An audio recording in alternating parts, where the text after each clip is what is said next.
Eh bien alors cessez tout le monde, aujourd'hui on remonte le temps vers les années 50 et on se mate le chien des Baskerville. Alors je sais ce que vous allez vous dire. Oui, tu parles que de films d'horreur, avec des loups, Oui, mais j'ai le droit. Non, en vrai les sujets peuvent paraître similaires, mais je vais m'efforcer d'aborder ce film sous un angle différent, et je suis sûr qu'on peut dégager pas mal de pistes intéressantes. Donc rapidement, le film sort en 1959, en pleine période de renouvellement des films de monstres. C'est réalisé par Terence Fisher, réalisateur d'un bon milliard de trucs, regardez-moi cette fiche IMDb. Et dans le lot, il y a des productions assez cultes comme La Malédiction des Pharaons, avec Peter Cushing et Christopher Lee, deux acteurs stars de cette époque, qu'on retrouvera respectivement dans Star Wars 4 et dans Star Wars 2 et 3. Et qu'on retrouve aussi dans notre film du jour, aux côtés d'André Morel, qu'on ne retrouve ni dans Star Wars 4, 2 ou 3, probablement parce qu'il était mort, ce qui... oui... ça peut expliquer certaines choses. Pour finir, le film est une adaptation d'une des enquêtes les plus célèbres de Sherlock Holmes, écrite par Sir Arthur Conan Doyle en 1901. Et maintenant que les présentations sont faites, je vous propose de nous plonger dans l'épouvante des années 50. En l'an de grâce 1700... C'était beaucoup trop théâtral, je recommence. L'année 1709, Dartmoor, manoir des Baskerville. Sir Hugo de Baskerville est un sinistre individu qui terrorise absolument tout le monde, qui n'hésite pas à cramer des paysans et séquestrer des filles, ce qui fait visiblement bien marrer ses petits copains. Un soir, une jeune fille s'échappe de son château. Furieux, il se lance lui et... La meute! Lâchez toute la meute! à sa poursuite. Malheureusement pour elle, il finit par la retrouver. Il la poignarde sauvagement, et c'est alors que...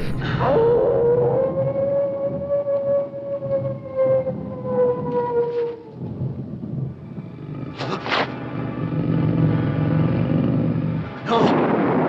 Non! Ah! Et ainsi naquit la légende du chien des Baskerville.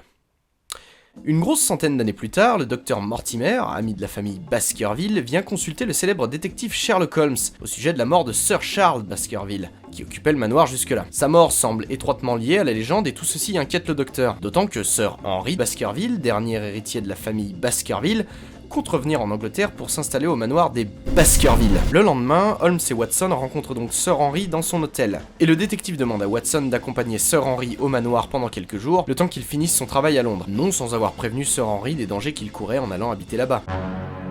Sir Henry, vous êtes bien sûr de vouloir vous installer là-bas? Mais grave. Non, parce qu'on va probablement essayer de vous buter, hein. Ah mais je n'en crois rien. Tiens, regarde, qu'est-ce que je te disais, connard?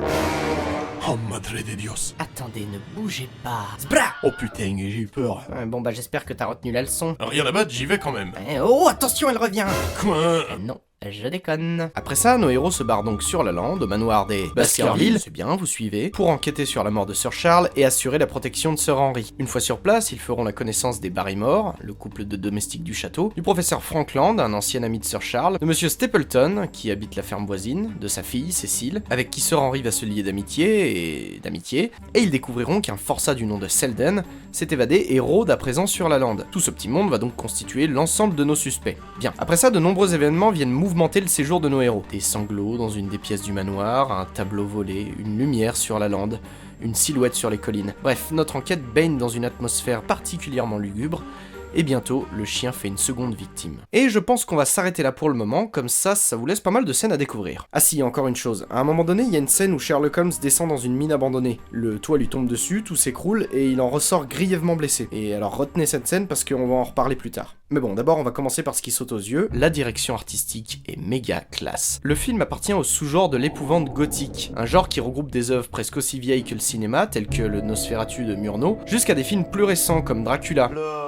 Dracula de Coppola. Et la majorité des films de Tim Burton. L'une des caractéristiques des films de ce genre, c'est de créer une atmosphère stylisée par les couleurs, l'éclairage et les décors. Et autant vous dire que dans ce film, ils s'en sont donnés à cœur joie. Matez-moi un peu ces décors, là il y a de la mine abandonnée, des ruines, du marais, c'est ultra riche et je parle même pas des décors en intérieur. Et côté photographie, c'est assez ouf. On a d'abord un travail sur les ombres et les silhouettes extrêmement soignées, ce qui donne au film une ambiance vraiment efficace, et ensuite on a les couleurs. Putain, les couleurs! La scène d'intro est la plus stylisée selon moi à ce niveau. Non mais regardez-moi ça. Le décor sculpté par les zones d'ombre, la fumée qui donne du relief à la lumière, la veste rouge pétante qui se détache du fond, tout en nuances de bleu et de brun. Et du coup ça donne au film une gueule et une classe vraiment appuyée. Et je pense que n'importe quel chef-op devrait mater au moins quelques films de cette époque-là pour comprendre comment fonctionne un éclairage efficace. Et d'ailleurs voilà une bonne utilisation d'éclairage coloré. avec parcimonie. voilà, ça c'est pour ton cul, Vinny Griffin. J'attire aussi votre attention sur le travail de réalisation, qu'on a souvent tendance à ignorer sur ce genre de production. C'est en partie dû au fait que la contrainte de la pellicule et la taille des caméras imposaient à la réalisation d'être plus pratique qu'artistique.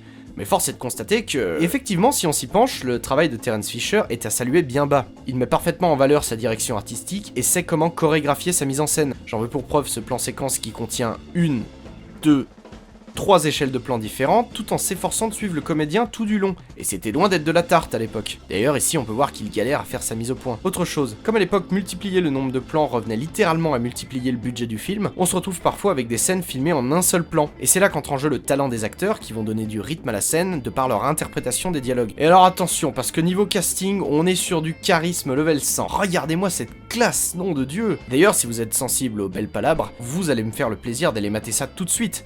Les dialogues sont tout simplement intestables. J'ai connu un Watson à Caprina, c'était un gros trafiquant d'esclaves, gentil malgré tout. Mais un seul portrait de ce coquin nous suffit largement. Oh, c'est magnifique, magnifique. Oh, ma servante, quelle maladresse. Ce qu'elle peut casser comme carreau, enfin, tant pis. Mais ça, c'est fantastique. Mais maintenant qu'on a vu ça, j'aimerais qu'on laisse de côté les aspects purement formels du film et qu'on prenne un petit peu de hauteur. Hop, voilà. Je devrais sûrement moins m'investir dans ce genre de blagues, mais passons. Je pense que Le Chien des Baskerville occupe une place très importante dans l'histoire du cinéma fantastique. Le film est l'un des plus célèbres représentants de la Hammer, une société de production britannique, qui est surtout connue pour avoir produit un paquet de films d'aventure, d'épouvante et d'horreur, qui sont depuis restés cultes. Aux alentours de la fin des années 50, la Hammer décide de mettre en chantier tout un tas de productions suivant la même recette. Reprendre les mythes illustrés dans les films de monstres hollywoodiens des années 30, 40, qui étaient alors en noir et blanc, et en faire des grands films en couleur, des remakes, ni plus ni moins. Et donc, après 2 films eux aussi signés Terence Fisher et coproduits par des studios américains, arrive Le Chien des Baskerville, première production intégralement britannique de la Hammer et première adaptation en couleur des aventures de Sherlock Holmes au cinéma. C'est en ça que je pense que ce film a joué un rôle déterminant dans l'histoire du cinéma d'épouvante, puisqu'il est une première sur pas mal d'aspects et qu'il arrive en période charnière d'un modèle de production. D'ailleurs, le fait qu'il ait été produit lors d'une vague de remakes en couleur explique sans doute l'attention particulière prêtée à la photographie dans ce film. Le film a connu un certain succès, d'une part parce qu'il pouvait tabler sur la popularité de son matériau de base, mais aussi parce qu'il tient ses promesses en tant que film d'épouvante. C'est dans cette optique, par exemple, que certaines scènes qui n'étaient pas dans le roman ont été ajoutées, comme la scène de la tarentule ou celle de la mine abandonnée, qui font clairement plus film d'épouvante que film d'enquête. L'intrigue est lourdement simplifiée. Bah oui, parce que si le spectateur passe son temps à essayer de comprendre ce qu'on lui raconte, il est forcément moins impliqué dans les scènes d'épouvante. Pareil, le fait que Holmes soit blessé pendant le climax du film ajoute de l'enjeu. Le fait que Watson nous soit enfin montré comme un individu capable et sérieux, oui parce que jusque-là à la télé et au cinéma on nous l'avait bien fait passer pour un bon gros con, et ben tout ça, ça ajoute du crédit à l'histoire, et elle en a besoin cette histoire pour pouvoir faire peur. J'avais déjà parlé du pouvoir de la suggestion dans ma vidéo sur le loup-garou de Londres, mais là le procédé va beaucoup plus loin que ça. Pendant toute la durée du film, le fameux chien des Baskerville n'est tout simplement pas montré. Et c'est pas par manque de moyens techniques, non, la version de 1939 nous le dévoilait déjà aussi rapidement que subtilement dès le début du film.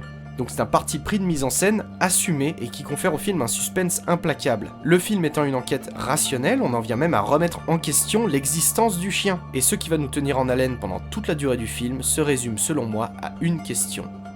Où est le monstre ? Et pour y répondre, je suis désolé mais je vais devoir vous spoiler la fin du film. Donc pour tous ceux qui voudraient éviter ça, rendez-vous ici, et puis pour les autres, on va se replonger un peu dans le film. On apprend donc que le coupable derrière tout ça, c'est Stapleton. Stapleton? Oui, c'est lui. Stapleton, qui est un petit-fils naturel de Sir Hugo, seul héritier des Baskerville après Sir Henry. Alors oui, je vous passe les détails, mais toujours est-il que Stapleton avait pour projet d'éliminer les derniers membres de la famille Baskerville pour faire valoir sa légitimité à toucher l'héritage de Sir Hugo. Il a déjà réussi à tuer Sir Charles, il s'est servi de sa fille Cécile pour pouvoir séduire Sir Henry, et l'amener seul en pleine nuit sur la lande. C'est là qu'apparaît enfin le fameux chien de l'enfer.